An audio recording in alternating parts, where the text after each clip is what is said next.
Hello everyone and welcome to Brewed in Barnsley with your host me, Matt McGlone.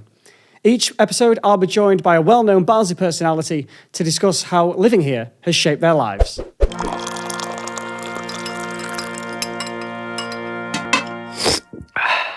On this month's episode, we're joined by comedian Pete Selwood. Pete, hello. Hello. Welcome to the podcast. Thank you for having me. No problem. Now, it's called Brewed in Barnsley. Right. You've not joined a podcast about brewing beer or anything like that, unfortunately, you may think. But it's about people from Barnsley and how they've been brewed in the town. Yeah. And we know people in Barnsley love a good cup of tea. Mm-hmm. So my first question is always, do you like tea? Yeah. Has anyone said no? I don't think so. We might have had one. Good. Out one. They said they liked coffee. Right. Okay. Tea. How do you take your tea? One a day in the morning with 2 sugars because I've got 2 kids and I'm tired and I will not take any judgment for having sugar in it either. Milk? Yeah, obviously. I'm not savage. You say obviously. Some people have told us they have black tea. Black tea? Mm-hmm. What, like later in the day or in the morning? In the morning. It's not for me either. No, I think it's... Ugh. But yeah. I think you're doing it to sound cool or edgy. You're not doing it for yourself. I'd admit that. No. Yeah. I don't think it's worth being edgy having black tea. It's not for me. No. It's way too strong. So that you were born in Barnsley? Yeah. Do you still live here? I do. Well... go on. I live in Penistone, which I would class as Barnsley, yeah. It's definitely. I don't need it's to in the prove Barnsley area. Yeah, I can show a picture of my bin if you want. It's got Barnsley Council on it. We always love to see that. Yeah. I'll post it when you put it up. I'll post a picture of me and my bin that's hopefully been emptied. It's got awkward already. Sorry. No, they're generally very good. I'm not even complaining. Everything's generally very good where I live. Yes. And I don't want to start a... We'll talk a little bit about Barnsley and living here. But first of all, I want to talk about you and your fledgling career now that started as a comedian. Yeah. Where are you at in your career now? What's going on? God, it's going all right, I think. It pays the bills. I don't do anything else apart from comedy and acting now. So it's like that was the original aim, I guess. When you first start, you're like, I'd like to make money from this and not have to do a normal job. I'm at that level now and popped up in a few telly things, got some films coming out, so it's exciting. Yeah, it's going all right, I think. Where did it all start then? Where did you think, I'm funny, I'll do this as a career? At what point did you get the unbelievable ego to try it? How old was I? I think I was like 27 or something. And, I think that's a year after. You know all those, like, famous people died? Like Kurt Cobain, Amy Winehouse, like Jimi Hendrix. I think it's 26 or 27. Oh, yeah. It's all so whatever age they were when they died, I was like working a job I didn't particularly enjoy. And I thought, I'm young enough to take a bit of a gamble. And I'll go and try and do some like open mics or gong shows is what you do at the start, which is like brutal. So you have to... What are they? So like it'll be at like a big comedy club. And you have to go on and do 5 minutes of stand-up. But people have got cards in the audience, and if 3 people in the audience put their card up, you're like gonged off, and as you walk off, like Beck, loser, something like that. So you're on stage performing, and you're always looking at the crowd. And if they don't find you funny, they normally give you like a minute. They'll see how you get on after a minute. But if you get to like a minute and a half and they're not laughing, they'll just put the cards up. Beck, loser plays, and you have to walk off, or it'll be like that tuba one, the bom, yeah. It's brutal. So you start doing that. Did that happen to you? No, actually, I did all right. And then from there, you generally just start doing little open mics and try and get better. And I don't really get how it works. When you forget what the middle bit is. You remember the start, and then you don't really remember like the... Have you ever sat and considered your career? You don't really think about it because everything's like... It's not linear, so everything's like a kind of... Yeah. So where did you do your first... open mic then, or first? I did my first gong show in Manchester, Frog and Bucket. It's quite a brutal kind of proper northern audience, and there were like 3 people on before me who'd been gonged off, who were quite good. Oh right, that feels one of them like writes quite a lot for the BBC now, right? And she like got thrown off after 2 minutes. Wow. So at that point you're a bit worried. And I went on, and it was awful actually. It's one of those things that you never want to watch back because it will just embarrass you. You probably you walk around the stage thinking that you're adding energy to it, but all you're doing is actually looking terrified. Yeah. But I managed to get through. I didn't win. I didn't win on the night, I don't think. But then, yeah, just started doing stuff around the northwest. That's where there was more of a scene. Yeah. For like lower level, anyway. And then gradually you just go up, and up, and then you eventually turn pro if you get good enough. So it was like one night you sat there and thought to yourself, I'm just going to go and... Did you have some material? Had you written something down and thought, I'm going to make a go of... I've written stuff down. It always interested me because I went to see, like, when I was 17, I went to Penistone Paramount to watch The Last Laugh, which is Toby Foster's company, and he's had it there. I've been to a few of those. City halls. Yeah, they're great. Yeah. They're great. And I went when I was 17, and I was like, this is amazing. This is like someone's job. And then and just the standard of people that were there. Like the first one I did, I remember was Rob Rouse headlined it, which is weird because like I'm now like friends and we text each other, and it's a really weird thing to be because in my head he's like that really cool guy, and then you almost got to distinguish between my friend Rob and that guy that made you want to do it, you know. And then it always interested me as like a kind of that's a cool way to make a living, and I had no like musical talent or couldn't sing. Yeah, it just seemed like the easiest way to get into show business, whereas actually it's probably one of the harder ones. Yeah, and you say that, like I love comedy, and I go to those nights, but I've enjoyed the show, and I've come away going, if you're good at it, and you can make it happen, it must feel amazing. Yeah. When people are giving you that round of applause again and laughing at your jokes. But then there's also that other side to it, like you say, when you're getting kicked off stage or booed or heckled or whatever. I don't think there's any art form that is like so immediate, you are immediately judged. Yeah. Like if you're a band and you're going to see a band for the first time, you might not like the first song, but you will give the second song a chance. Yeah. And, you know, those chances are there'll be variety. And even with music, if you can even listen to something and go, I don't particularly like that, but I can see why other people would. Comedy has none of that. It's just like the reaction is instant, and you know whether you're doing well or not, which is kind of fun. Yeah. Because if you're doing a play, you don't know if you're doing well. No. Until the end of it, like you can wait until the review. You don't know if the reviews are going to come in and be great. Yeah, the reviews. Whereas, like, if you get a bad review in comedy, but they laughed all the way through, you'll go like, well, that's just that's wrong because I can prove it was wrong. Yeah. You know. So, yeah. So you thought that's a great way of doing this, of making a living. When did you then start making a living from it? How long does that take? Because I can imagine it's quite a process to go from. I had a really like strongish start, but it took me probably about 4 years maybe. But I had a strong start because I used to work in cocktail bars, and we used to like do. So we used to do a lot of hen do's where we do like cocktail making classes for them, and like that is very similar to comedy, weirdly. And if you can keep like 20 drunk women from Bolton happy and laughing for an hour, comedy doesn't daunt you in the same way that it would normal, like, you know. But it takes a lot of people maybe a year or two to get over the stage fright element of it. But I never really had that because I always had an element of like, well, what's the worst could happen?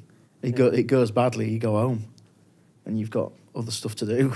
We were talking about this just before we came on. You mentioned ego. So is that why you became a comedian? And do you think you have to have that? I think you've got to have something about you. Yeah. You've got to have a swagger on some level, even if like your character is a kind of a more timid version of it. You can't be that timid if you're doing it because there's no hiding place. No. And the same way with the highs, you wrote it, you performed it. It's just you on the stage. So if you do well, you can take all the glory because it's all on you. It's not like, say, in acting or in a band where, I mean, I'm sure in bands, actually, the lead singer takes all the credit all of the time. But you've got to at least acknowledge that other people around you are contributing to it. And the same with the way if you do badly, you kind of take it more personally when you start because it's you that you're giving them. And if they don't like you, that hurts, doesn't it? You know? I can imagine. So what's a typical week in the life, is there such a thing in the life of a comedian? Like, what is your job is obviously to get on stage and make people laugh. Yeah. But what is the process behind it's so the weeks obviously vary. It's not like a kind of exactly what you're doing week to week. So like I might occasionally have an acting job where I'll be away for a bit. I might do a cruise. You might have a few gigs in the week. Generally, it's very rare that you're not working Thursday, Friday, Saturday night somewhere because I always say that, like, so we've got on our fridge, me and my wife, we've got like, to make sure we both know what we're doing during the week, there'll be stuff written on there. And mine is always my gigs, and hers will be like coffee with Eleanor. And like really nice things that she's doing. Coffee with Eleanor, like brunch with Sophie. And mine is just rubbish northern towns just written on there. So hers will be like, oh yeah, I'm going for breakfast on Friday. What? And mine will just say Rochdale. Like Rochdale and the fee next to it. So yeah, that's pleasant. So like, but you don't know what it's going to be like each week, which is like, some people hate that. I quite like it. But it also means, because I work a lot of nights, I get to see my kids a lot more than probably people are on a 9 to 5, which is quite nice. You know, you kind of forget that sometimes. How do you manage all that travelling then? Is it a case of trying to do gigs in certain areas only? Because then I'm guessing you go home after your gig. Yeah. So sometimes you stay up. So I'll just use this week an example. So I'm doing Harrogate tonight, which isn't that far. You can drive home. You can drive home from that. I'm doing Stockton on Saturday, which is like Teesside. Yeah, so I'm staying over for that, but only because I've got something nearby on the Sunday as well. And the decisions are always financial. Or if you need to get back for the kids. So I'd probably stay over more at shows if my kids weren't so young, because there are some comedians who definitely stay over when they don't need to. Right, okay. To avoid doing the nights with their kids. But yeah, it's good. So then you talked about the comedy side of things. You're into a bit of acting as well, you say. How did that start then? Because did you get scouted or? It's through comedy. Like you end up getting put up for stuff that's comedy adjacent, or at least like, because a lot of acting is just what you look like. And for like sketch shows and sitcoms, they generally want comedic actors, and it's better to just throw a few comedians in there as well. And I think like what you get with comedians is you kind of get a good element, a good knowledge of improv, I guess, if you need to change things on the day. And also the comedians are very accommodating on film and TV sets, because they don't think they should be there. And they're very happy for the money and will do whatever you want. And learn their lines, which is something that I didn't realise, that some people don't learn their lines till the day, which is fair dues on them, but that terrifies me. But yeah, a few things keep coming in, and it's exciting, and it's nice to see something a bit different. Is there anything people would have seen you in? Oh, what have I done? You don't know. You forget, don't you? And then I had to send something off to one of my agents, and you look through it and go, oh, I've done more than I thought I'd done, actually. Just for your IMDb page. Yeah, stuff like that. There's a few things I've done on IMDb. There's one thing I've done, and you can check it on my IMDb. I'm not going to say it's a bit harsh, but like, I've never seen a lower rating really? On IMDb. It's like 2.4 or something. I've never seen it. It's a show called The Emily Attack Show. Oh, and that got... Which I was in on some... I think I used to do every series, actually. It used to be my banker every year. I'd come and do a few sketches. So I hope they bring it back. To hell with IMDb. No, I don't know. I don't know. It's not my decision. No, what else would I... Smoky Queens is out at the moment, I think. I'm in a few episodes of that. I kind of lose track of what I've done, to be honest. So, because you film these things well in advance. You filmed them ages ago. So I'm in a film that's coming out in the summer. We filmed it last April. Yeah. And you just like forget about it. And then do you know you're definitely in these things as well, or is it when you watch it? It would be very hard. Yeah, I mean, I don't like watching them anyway. My wife will watch them and give her opinions. Right. Not on me, on the show on the show in general. Should leave a little review. Well, I know if something's good if she watches it. Right. If she actually doesn't just watch my bit. Okay. And she keeps watching it, which she did with the last sitcom I was on, and she didn't on a few other shows. I'll watch your bit. My friends do that on the WhatsApp group. Be like, oh, I saw you on like Channel 4. I've done a lot. There's like Channel 5. How are you going to say this?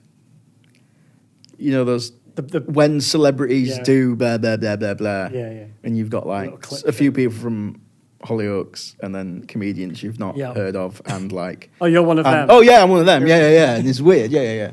And you'll be on after like. They're really weird, because you turn up and like. Do you remember Lembit Opik? Like he was a politician. He was part of like the Lib Dems. Yes. Famously went out with a cheeky girl. Yeah. he was just like the He was guy on- on before me. And then after me was someone who'd won Big Brother like 9 or something. How do those shows work then? Do you It's actually so know? weird. Do you know your subject matter, or do they just? So it'll be like it'll be called like when something goes wrong. You know those kind of things you see on Channel 5 that actually weirdly people do watch. And I have watched them. People watch them. And People do watch them. I'm not having a go at them. Like they're good. They're like people. These people actually, the people who are on there, though, do they actually care about that? Have they actually watched that clip? Because they always reminisce, don't they, as if they saw it. Yeah. I think I'd say the more famous people on there have probably haven't, and they've just been prompted. A little script. Whereas you get sent like all the clips to watch, and it's so like I said to my wife, "Oh, should we watch them all together?" I got like 20 clips sent to you that you got to find on YouTube, and then again, like 4 clips in, she'll be like, "I'm going to go start making dinner." This is actually a lot more boring than I thought it would be. I think one of them was like when interviews go wrong or something. Yeah. It's a lot of like. Let's hope that's not today then. Wait. Yeah. It's one of those where you have to watch it and go like, is that funny or is that just cruel? Yeah. You know, like you've been framed. Like, yeah. You almost have to see the person stand back up before you can laugh at it. Yeah. You know, it's kind of that kind of thing. That's interesting. I didn't think we'd ever talk about that today. They're weird. Yeah. They're a weird thing to do. They're an odd thing. Well, talking about things then that you're involved in at the moment, you have got a show coming up. Yes. In Barnsley. It's at the Penistone Paramount. You mentioned earlier. So yes. Tell us a little bit about that. It's part of a Penistone Arts Week, and it is art. Comedy is art. And it is art. I think you'll find. So it's on the 14th of March. So we're just doing. Got asked to do it, and I saw like how the people who do it seem to put a lot of effort into the Arts Week, and it's good. They do like a proper brochure and everything. It's really good, and I think you've got to like champion these things. Yeah. And like if you have the opportunity to be a part of it, and you live 3 minutes walk from the venue. Yeah. You kind of should. So obviously I've done the Paramount for Toby at Last Laugh loads of times, same with the City Hall. And obviously like that was one of the first comedy gigs I ever went to was the Paramount. So doing it as a solo show is, one of those things that's quite special, oddly. And I find it's a lot more daunting than doing any other place or any other, even like films or telly. Really? Your home? Yeah. Is that? Why is it because you know everyone? You'll see these people. Oh yeah, in Penistone, people know each other's business. Like, don't you worry about that. Yeah. It's in the community forum. Like people will. This comedian's dreadful. You will see these people. Yeah. Never heard of him. Well, what do you want? Yeah. What do you want? I can't change that. Peter Kay's not going to come. I can't. Yeah, he's not coming, is he? So you've got me. It's a 300-seater. Need to fill him. So it's exciting to do, and as I say, I've got friends doing the support as well, which should be a really good show, I think. And So what does the Arts Week involve then? What's it about? So the Arts Week, I think it originally started as a concept of just putting art up in people's shops throughout the town, and it was kind of like a thing to get people out and wear, and then there's an arts trail and stuff like that. But I think it's expanded into like a lot more like workshops and poetry readings, and I wish I had a brochure with me now to plug it, but I don't. We'll share it. Yeah, give it a share. But most importantly, my show. That's fine. More than anything else. And it's good. I think it's going to continually grow and grow and grow. Sounds great, yeah. Yeah. And I think little areas, we do need stuff like that. Yeah. Is it a new show for you then? A new material, or is it part of your? You've got a solo show at the. Yeah, so I'm doing the show at the moment. This is just the show that I've been doing of late. Yeah. So it's called Uninspiring, and it's about being a disabled comedian who doesn't want to do inspiration porn. Right. That's what they've started calling it. Right. Or it's what I've started calling it. I'm hoping it catches on. Yeah. I just find it a bit sickly. A lot of people's shows are about how they've triumphed over adversity, and mine is more about I'm a normal person. And it's quite uninspiring how I live my life. But I'm doing okay. But like, that should be enough. If you've got a disability, you shouldn't have to climb up a mountain to be worthy, So that's what it's about, and obviously about having kids and stuff like that. So there's relatable stuff as well, I'd like to think. That sounds great. And for anyone that might be thinking of going to see you anytime soon, what type of comedy would you describe your? It's storytelling. Like it's just about my life. Like it's all true on some level. Like there might be some embellishments here or there, but it's just life and things that are happening. Yeah. And it's just it's just a show about becoming a dad, basically, and kind of looking inwards at yourself and what you're doing and how things are going. But it's funny as well. And well, that's good. Yeah, it's funny. Yeah, I think it's funny. That's what I always think with comedy as well, because you must laugh at yourself. Do you practice what you do in front of your friends or your family, or do you just think? No, imagine how horrible that must be for someone. I don't know, yeah. Imagine living with that. Horrible. Have you ever noticed that these are similar? Shut up. No, you'll go to like new material nights and try things out, but you'll get a general a knack for it eventually. Like I say, I've just been on a cruise ship which was mainly Americans, so that's quite interesting because you have to adapt to them because they're not how can I say? They're not a naturally curious nation. Right. In terms of learning about other countries and how they live. Okay. So everything you have to do has to be like, you have to go to them. And you have to like make sure you're using their words. So for example, I did a gag that involved the word abattoir. Yeah. They do not say abattoir. Right. And then you have to explain what an abattoir is. And at that point, it's like, well, the joke's not gone. funny now. Anyway, yeah. They call it a slaughterhouse, which is horrible, isn't it? It's horrible, isn't it? Like, at least abattoir like hides what you're doing. Slaughterhouse is very much on the nose. That's a word again I didn't have on my bingo card. Yeah, to be honest. Yeah. But yeah, that's interesting. So I mean, you do the stand-up nights, but you do cruise ships as well. So well, is that your first one? Yeah, that was my first one. I've generally tried to put them off, but this one it's aimed at people more my age, and they want more modern comedy. Right. And you're allowed to swear on it because there's no kids on it. That was the big thing. They're all right. It's like a free holiday. I mean, you are working. Yeah, I mean, let's not tell my wife that. Do you? But like, no, you worked really hard. But there was a day where like, come on. You remember the snow a few weeks back that was like biblical, and like in Penistone we're really high up, so it's Penistone really has its bad. own climate. Doesn't It was horrendous. Like, probably snowing in summer. Not seen anything like it, and like, my wife was telling me about it while I was in my hammock on the ship. Did you just not rock? send her a photo? Yeah. She was putting the kids down, and I took her card because you don't get charged abroad.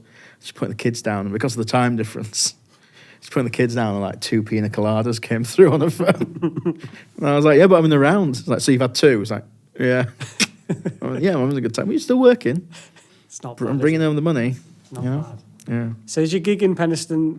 Have you ever gigged in Barnsley before? Well, you said you've done Penistone Paramount. Yeah, I've done the Civic. Done loads of places in Barnsley, actually. Yeah. To varying degrees of success. Have you done the new comedy club? Comedy Shop. Comedy Shop. Yeah, I've done Comedy Shop. I haven't done it. I don't think I've done it recently. I did a gig for like an old men's football in old number 7 once. That's interesting. Yeah, it was awful. As you'd expect. As you'd expect, it was awful. They were not interested. It's a shame, really, because it'd be a really good venue for comedy. You know, the downstairs, it'd be really good. That I'd really like that. I've done the Civic. I supported my mate Jack on his tour. At Civic. Jack Carroll, yeah. So I did him when he did the Civic. It's rowdy, that. Was it? Oh yeah. It's an interesting venue, the Civic, because you expect like sometimes when you're doing the opening at theatres, you think the first 5 minutes is going to be a bit like, I've just got to coax them out because it's theatre and they're going to be like quite calm or whatever. Not here. No. Oh, absolutely going for it from the start. To the point where I finished and went, they might be too rowdy when Jack comes on after the break. But luckily I was going home. Yeah. So who cares? Yeah, I've done my bit. Yeah, I've done my job. What do you want me to do? Where's the best place you've ever gigged? In terms of what? What would you say? Well, in terms of enjoyment, the cruise obviously was. Oh yeah. Being flown out to Miami is nice. Yeah. The gigs weren't, but you can see Miami, so that's cool. In terms of venue, I like. Again, I don't know how to say this without saying. I like really rough, not really rough, but I really like doing a cricket club in Yorkshire. Like, there's something about that. It's the real fans, though. It's just real people, and I like that. I think at theatre, you sometimes don't know who's going to be going or whatever. Mm-hmm. But when you do a venue like that, you know these people frequent this place. Yeah. And you also, there's an honesty to it that I know what they're going to enjoy. You kind of know what they're going to like. And I think that's really fun because they're real people and there's no pretense to it. And you know that, and you know what they're going to enjoy as well. And also they're out, you know what they'll like. They've paid their money and you've just got to give them what they want. And it's pretty, I think that's a good way of living. Can you say the worst place? Worst gig. Or, yeah. Oh, I did a corporate for this Michelin star restaurant in London. Because on a Friday, because people don't work on a Friday, they actually weren't getting anyone in. Right. People weren't in the city, so they said we'll do comedy while people are eating.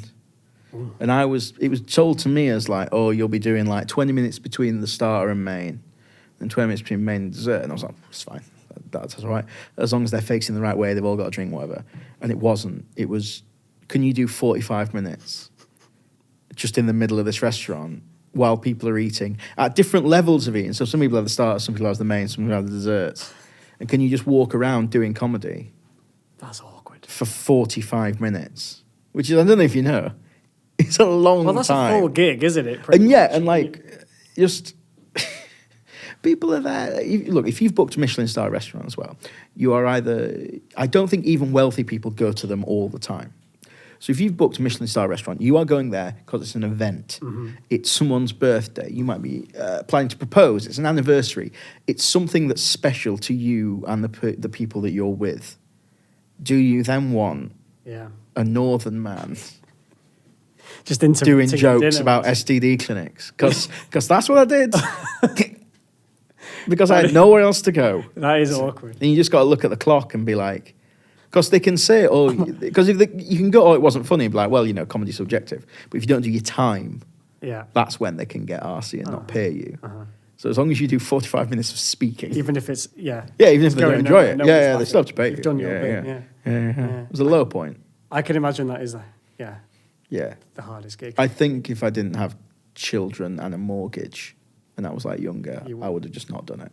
I would have just gone, I'm not doing this. It's kind of like what we were saying before we were on air as well about, you said being a comedian, you can get up on stage and you're really confident, but talking to somebody and asking where something is in a shop, or you feel like you're bothering them. I imagine that gig was very much I was just ruining someone's evening. I was ruining their night. They were having a lovely time. And I've gone on and ruined it with, crass humour. My days. Yeah. Interesting. I'll look out for you if I ever go to... Not that I've ever been to a Michelin star. No, I've only been... Well, what I did... In case I am. Quite pettily, I took that fee and went to another Michelin star restaurant with it as a kind of like, I'm going to treat myself to this. So we went to one in York. It's very nice. Fantastic. So you're still living here in Barnsley. Mm-hmm. You must like it. Or have you just not found the means to move? Yeah, the house prices are superb. Yeah. What do you love about Barnsley so much? I think it's got a real sense of identity, which I think a lot of places haven't. You go to places and you're like, what is that? My brother lives in Chester. I don't think Chester's got an identity. I think it wants to be something, but it isn't. I think Barnsley's got a real honesty to it. I think it's unbelievably different from when I grew up. So I'm 34, and in the sixth, so I left for uni when I was 18, and it was a completely different place. Yeah. And the town centre, I think, is fantastic now. I think it's absolutely, it's really good. You can bring your kids, and my wife's from Milton Keynes. Right. If it was the Barnsley that I grew up with, I think it would have been a much harder sell moving here than it is now. Because there's just more going on. There's more vibrancy to it. And I think the problem is, am I going to have a go at people? I think some people just generally do sometimes moan about things changing, right? But I don't think any of the changes are to the detriment of the town. It's not replaced anything that people really care about.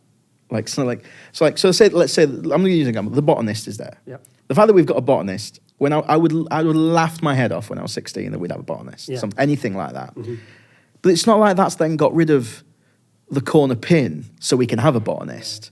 Like you still have all the different things as well. It's not got rid of channels. It's not got rid of old number sevens. They still exist, and if you choose to go there, you can. But there's just other options for people, and I think, I really like it. And I say my wife likes it here, and I think the market's great, particularly for like food. Me and the kids go all the time for food. Like it's just really easy. You can get different things for different kids or whatever, and I think we don't shout about it enough. And that irks me a little bit. Yeah. Because we're trying. Yeah. But I also think when people complain about things, I go to so many city and town centres in my job. Mm. And it is nice here. Yeah. I'm telling you now, I could list off so many towns and cities that you would think would be nicer that aren't. Mm-hmm, mm-hmm. And I think Barnsley has always had this kind of... particularly in media, it's an easy way to be like, they'll name that as the town. That's the punchline, isn't it? Of like rubbish northern town. Yeah. That is generally it. I've done it with Rochdale earlier, but I've been to Rochdale and I justify it and I stand by it. But like, they're not having you back now. Well, they might do. They might find that funny. So. Couldn't care less. But I go to so many places where I go, this is so much nicer. I'm not going to name places, but like. Yeah. Where I go, Barnsley Town Centre is so much nicer than this place. And I'm going to these places all the time and coming home and commenting on, this place is very run down. This place hasn't had any investment in years. You can tell by when you go there. And then when you come out here, there's always going to be things that you aren't 100% happy with. Yeah. But it's definitely a lot nicer and I like it. Yeah. I like living here. And we haven't paid you to say that, by the way. No, it's that is great. Yeah. And another thing, I think we talk ourselves down too much because there's a kind of Yorkshire humbleness to it. But I do think we need to sometimes step back and reflect. So, like, I see a lot of people, I've never called them out on it on social media because basically I can't bother. Mm-hmm. But like, there's a lot of like, now Callum Simpson's doing really well, which is amazing. It's really good. People are always saying, it's nice for Barnsley to have something to shout about. And that really irks me. Because I feel like they're only talking about it from a sporting perspective. Like, I think you've got to look beyond that. And like, I think we are actually punching above our weight, particularly in the arts. When you're looking at like the fact that you've got one of the most renowned sculptors. Yeah, Graham from Barnsley. Yeah.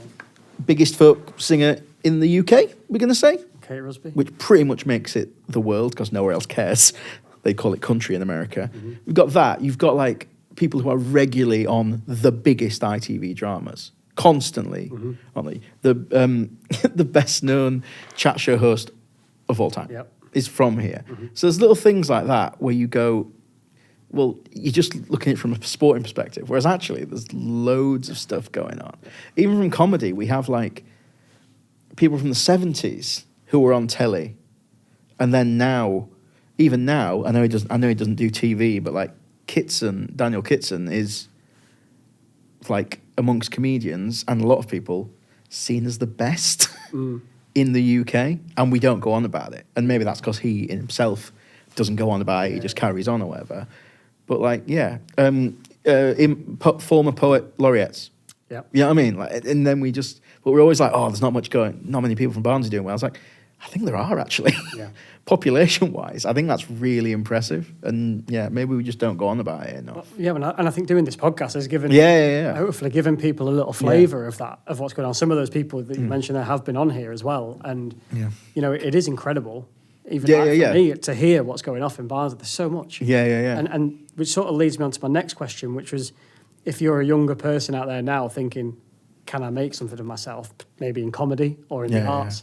Do you think there are opportunities for them out there? And what would you say to anybody that is in Barnsley now thinking, I don't know if I can make it because I'm... Oh, you definitely can. Yeah. Like you've got, the levels that some people from Barnsley have got to is extraordinary. And now it's the fact that they are from Barnsley and still live in Barnsley.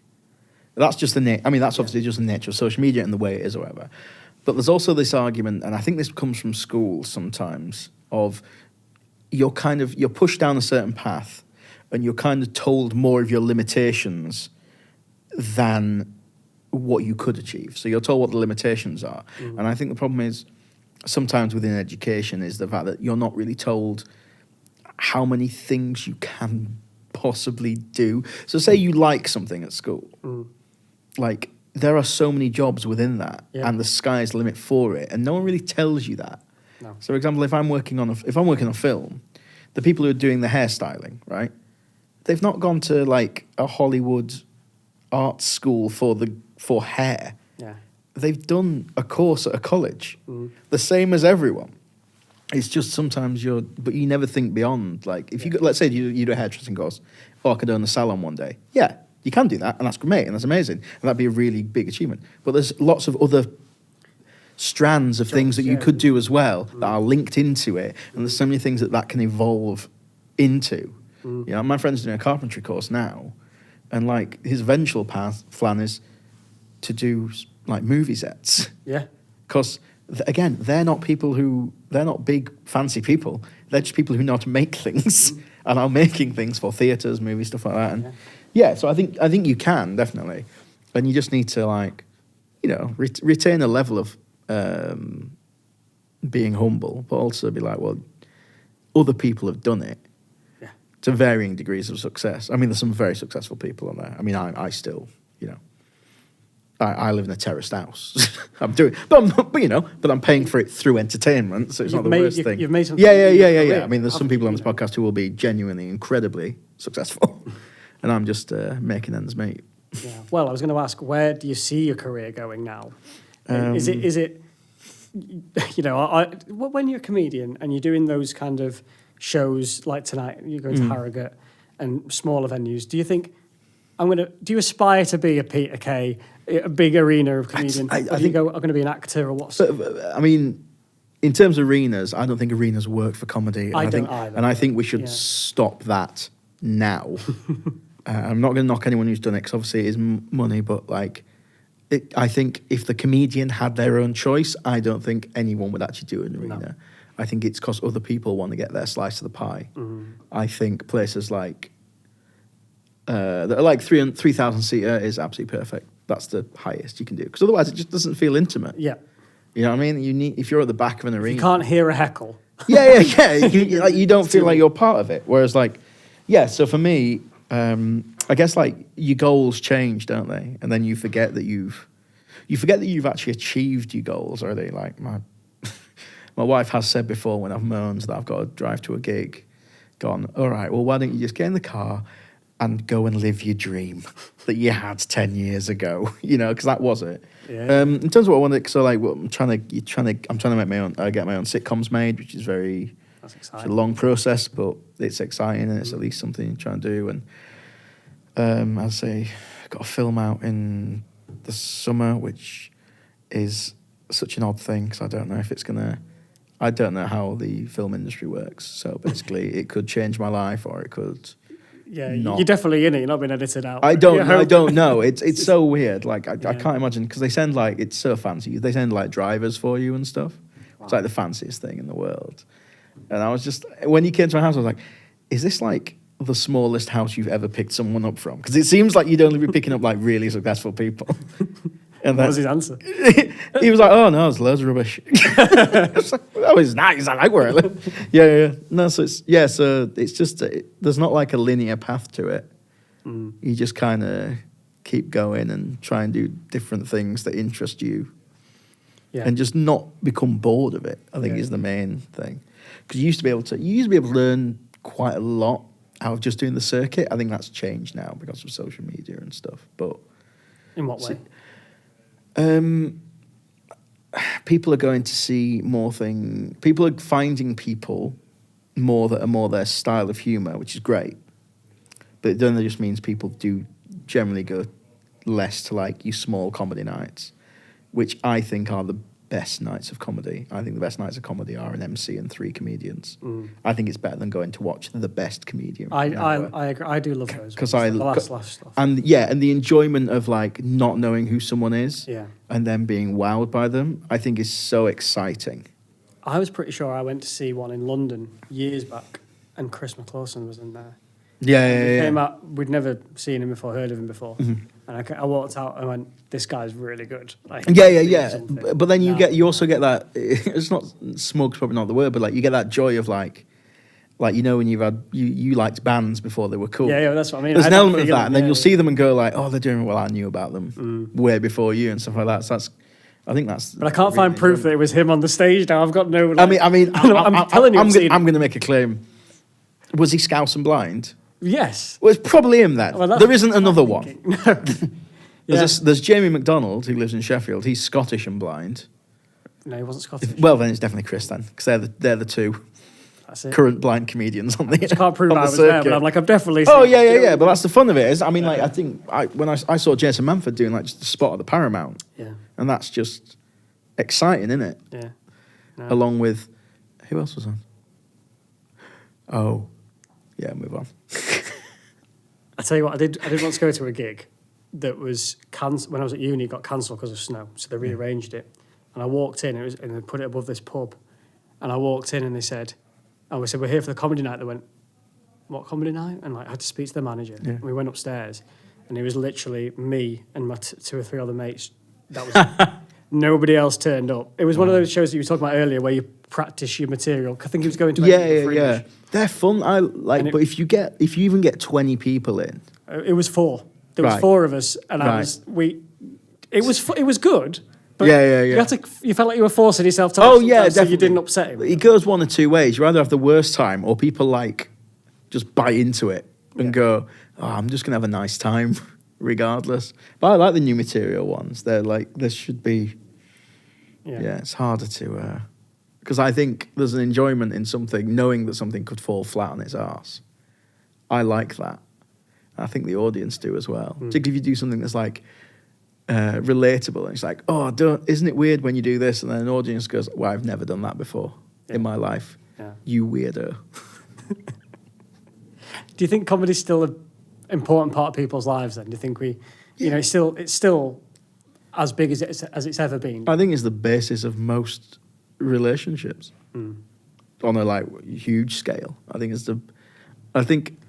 as an art form in itself, I think it's the most looked down on by some distance, in my opinion, because I think it's one of the hardest ones that people acknowledge is difficult, but also still don't care about. Yeah.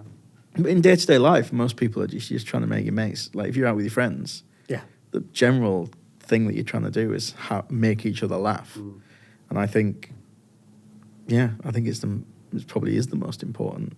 Fantastic. Thing, So, really. well, hopefully people come and see you then at Penistone. Just remind everyone when that gig is. 14th March, Penistone Paramount. Tickets on the Penistone Paramount website. Part of Penistone Arts Week. I think Jack Carroll is supporting me as of today. All right. Is it as exclusive? of today, he is, but he can be unreliable. So let's see. But you're definitely going to be there. Oh, I'm definitely going to be there. Someone will be supporting me. It might be him. It should be him. He owes me a favour. Yeah. Maybe we'll get some sort of comedy festival in Barnsley as a whole one. I'm surprised no one's done it. I think it makes sense to do something like that. Now, but I'm just saying. I hate organising stuff. Yeah. I like turning up to things and doing it. The organisation of it, I do like a very, very small gig in Cudworth. And I'll be honest, I hate the week leading up to it. Right. Because I have to do stuff that I wouldn't normally do. Like, and it's going to sound pathetic, but just message people, check that everything's fine. Is the tech working? Yeah. Are the comedians going to turn up? Have people bought tickets? Ugh. Yeah. It's not my life. Well, we've got the book festival now. So maybe, is it? Maybe one day. That's coming up in February. So maybe. And Barnsley Live as well. And Barnsley Live. I think but I think to do it as part of Barnsley Live would be the thing that I'd do. If I was hypothetically to do it, I would put a night on. Because Barnsley Live Saturday, Sunday, right? It's just one day. It's on the Saturday. Just Saturday.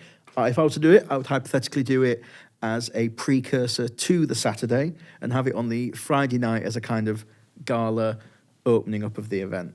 That's how I'd do it, but I'm not going to. But if someone else, good idea. But if someone else would like to do it, they are welcome to. I'd go to it. I just don't want to. Yeah, I'd definitely go. So if the Civic want to do it, contact someone in the area. No, brilliant. Well, thanks, Pete, for joining us. Really appreciate it. No worries, it's been fun. And good luck with everything, and hopefully you have made the cut in the film as well. Oh, yeah, well, if not, I'll just cry. Thank you. Cheers, man. Cheers.